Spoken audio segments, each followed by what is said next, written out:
This is Donnie Wannett with the Rockstar Hart and Huntington race team, and you're watching Press Pass TV. I really love it, you know. I think that the wedge was a lost art form.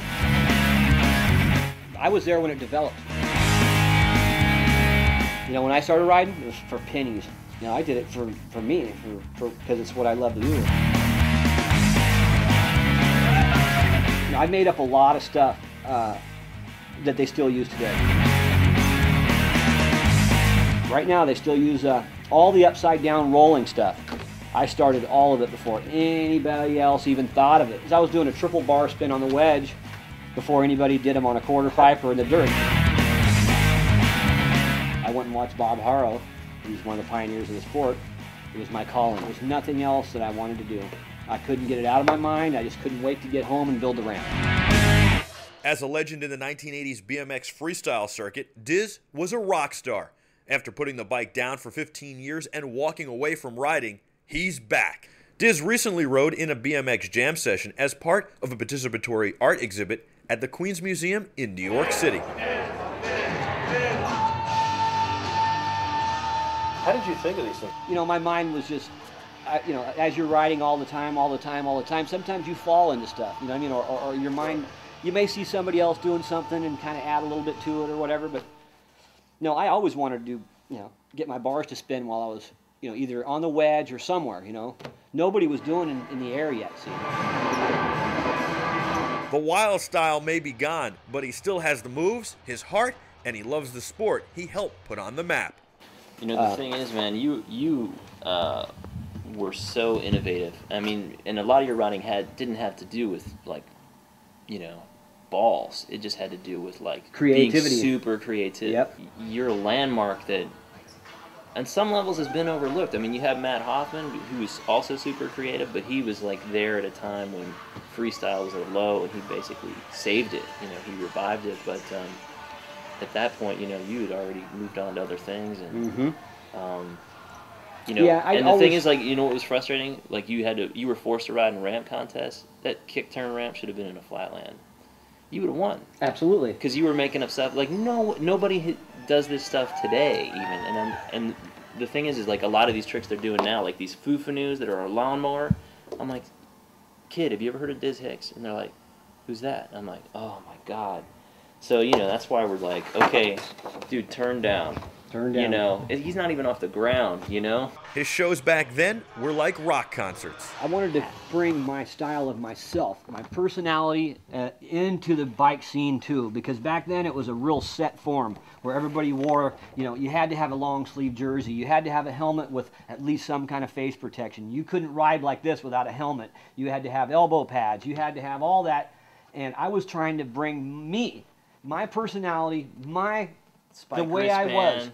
You know, like I said, I was into the heavy metal, underground speed metal scene, and you know, that's how I was, and I wasn't going to change for the sport.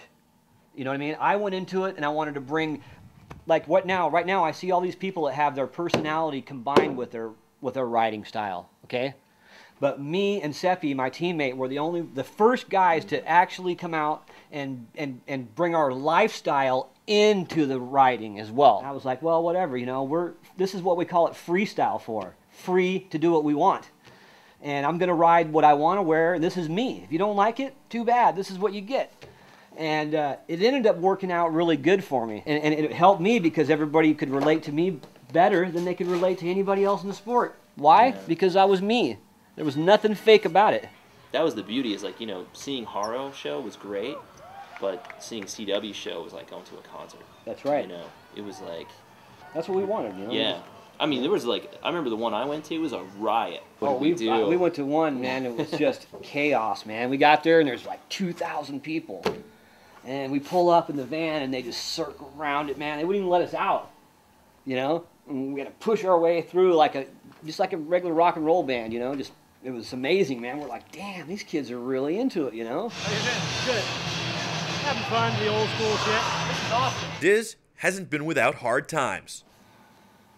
I had an image, you know, I was into the heavy metal scene and rock and roll really big, and I got just a little too involved with that whole scene. Gave up my career for alcohol and drugs. Wow. You know, I fought with that for a good 10 years, and I've been sober now for 18 years.